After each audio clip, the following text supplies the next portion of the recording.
आज हामी फ्रान्सको एउटा एकदमै चाखलाग्दो एआई स्टार्टअप मिस्ट्रल एआई बारे कुरा गर्दैछौँ। हो, मिस्ट्रल 2023 मा मात्रै खोलेको तर निकै छिटो अगाडि बढेको देखिन्छ। एकदम, त्यो पनि पूर्व मेटा र गुगल डिप माइन्डका मान्छेहरूले खोलेका। पेरिसमा रहेछ मुख्यालय। र उनीहरूको मुख्य फोकस चाहिँ खुला स्रोत मतलब ओपन सोर्स एलएलएम्समा छ है। हो, त्यही नै हो सबभन्दा रोचक कुरा। हामीले पाएको जानकारी अनुसार आज यसैका विभिन्न पक्षहरू हेरौँ न त। हुन्छ, सुरु गरौँ। ल, पहिलो कुरा त यही खुला स्रोत। उनीहरूको त्यो मिक्स्ट्रल 8X 7B भन्ने मोडल छ नि। सुनेको छु, त्यो मिक्सचर अफ एक्सपर्ट्स मोडल हैन? हो, 8वटा सानो 7 अरब प्यारामिटरवाला मोडलहरू मिलाएर बनाएको। यसको फाइदा के रे भने थोरै कम्प्युटिङ पावरले पनि ठूलो मोडल जत्तिकै राम्रो काम गर्ने। अनि भनिन्छ यसले त GPT 3.5 लाई पनि उछिन्यो रे प्रदर्शनमा। अनि मिस्ट्रल 7B ले लामा 213B लाई, मिस्ट्रल स्मल 3.1 ले GPT 4 मिनीलाई उछिनेको दाबी छ। हो, र यो खुला स्रोत रोज्नु चाहिँ एकदमै रणनीतिक कदम हो जस्तो लाग्छ मलाई। कसरी? मतलब अरूले पनि प्रयोग गर्न पाओस् भनेर। त्यो त छँदैछ, तर त्यसले गर्दा नि साना कम्पनी, विश्वविद्यालयका अनुसन्धानकर्ताहरूले पनि अत्याधुनिक एआईमा काम गर्न पाए। गुगल, ओपन एआई जस्ता ठूला कम्पनीको मात्रै हालिमुहाली भएन नि त, होइन त? त्यो त हो। अनि अर्को कुरा, यो पहुँचले गर्दा विभिन्न ठाउँका मान्छेले आफ्नै आवश्यकता अनुसार त्यो मोडललाई परिमार्जन गर्न सक्ने भए।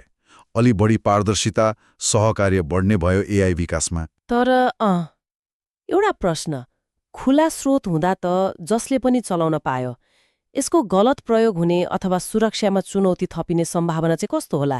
मिस्ट्रलले यसबारे के सोचेको छ? तपाईले एकदमै जायज कुरा उठाउनु भयो।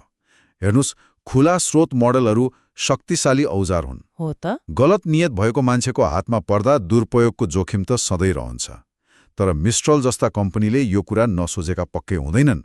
उनीहरूले मोडल बनाउँदा नै सुरक्षा परीक्षण गर्ने, जिम्मेवार प्रयोगका लागि गाइडलाइनहरू बनाउने गर्छन्, अनि खुल्ला समुदाय नै सक्रिय हुँदा पनि समस्याहरू छिटो पत्ता लाग्ने, समाधान खोजिने हुन्छ। तैपनि यो एउटा निरन्तरको चुनौती हो। पहुँच र सुरक्षा बीच सन्तुलन मिलाइरहनुपर्छ। ठिक हो। अब अलिकति अर्को कुरा गरौँ न। उनीहरूको त्यो च्याट सहायक ली च्याट। ली च्याट? त्यो च्याट जीपीटी जस्तै हो भनिन्छ, तर सुन्दा अचम्म लाग्यो, यसले प्रति सेकेन्ड 1000 शब्दको दरमा प्रतिक्रिया दिन सक्छ रे। 1000 शब्द प्रति सेकेन्ड? त्यो त असाध्यै छिटो भयो नि।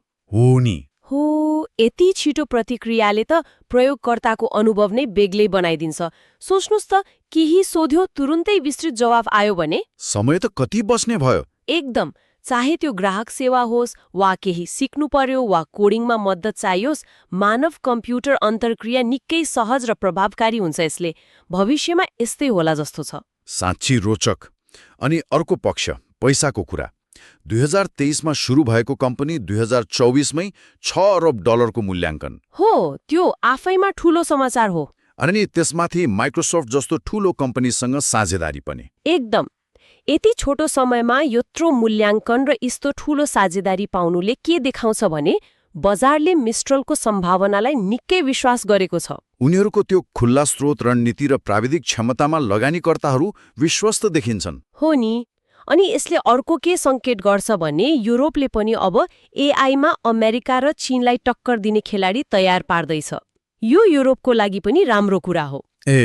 अनि भाषा मोडल र च्याटबोट बाहेक उनीहरूले त्यो मिस्ट्रल ओसिआर भन्ने पनि केही बनाएका छन् भन्ने सुनेको थिएँ। त्यो के हो खासमा?